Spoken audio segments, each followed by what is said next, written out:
shoes they're wearing, wanting the new Jordans or KDs. But when God speaks, how high do you jump? Ask yourself, am I running for Jesus? So often we're worried about having the latest cell phone. We can't move without it. But when was the last time you called on Jesus? I ask you this question. Who's in control? Self or God?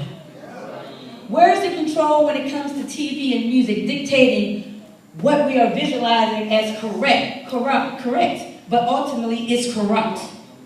Music played on the radio leading us to believe that we as women are no more than sexual objects, disrespected and unappreciated. Young men believe that if they don't have a mouthful of gold and their pants don't swag, they don't sag, they don't have swag. Who's in control? Ultimately, we need to know who's in control. We need God control. God was in control when he gave me this word. Because there was a time in my life where I lost control. Truth be told, there was no control. That's how I found myself back in church. I tried so hard to deal with the challenges in my life that came my way, and not God's way. Dealing with the death of numerous family members, including my mother. Diagnosed a diabetic. Losing my home. Not feeling loved. Kids going astray. And I became a very angry individual. Everything in that house that was broke, I did it. Punching cabinets, holes in the walls, throwing objects, temper raging. I realized one day, I can't do this on my own. I got up one Sunday, I got dressed, I didn't tell anyone where I was going. I went to church. The word was for me that day, and I held on to it all week and returned the next Sunday. This went on quite a while. Finally, I told my husband where I was. Not that it was hard for him to figure out.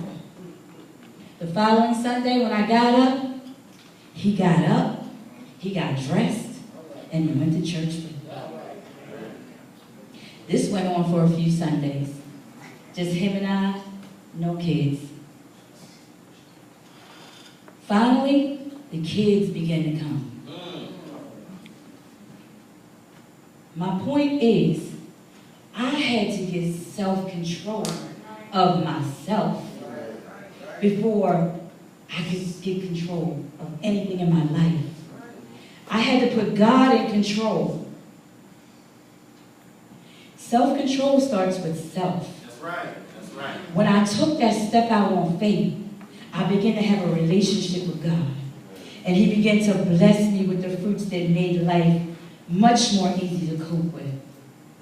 It was then I calmed down and was able to control my anger and my temper. My attitude towards stumbling blocks in life are now easy to handle. That's right. That's right. I don't get angry anymore.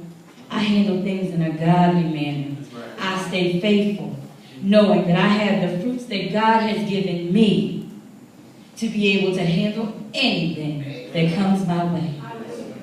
I'm still a work in progress, but when God's in control, you have better control. He soothed the savage beast and has allowed me to stand here today, just like Paul, with an old me and a new me. You see, I took that road to Damascus, and along the way, God turned me around, gave me another chance. He took control, and I'm here to tell you, he can do the same thing for you.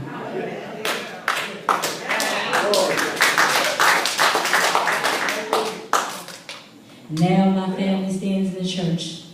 My husband's an usher. I'm a choir member, choir director. My son is a part of the musician. My son is a liturgical dancer. I'm a liturgical dancer. What God did for me, He can do for you. You only got to know your role in control. You see, for me, it started with love. It filled me with joy that put my mind at peace. Knowing God will give me the direction in times of long suffering. Not allowing life to strip me of my gentleness. Showing others God's goodness. Making me realize that priority is faith. Giving me the understanding to know meekness is not weakness. Removing self and giving God control increased my self-control. Always remember, my brothers and sisters, incorporate God, seek God, stay prayed up, focus on heaven, sacrifice, be determined, and you will surely know your role in control.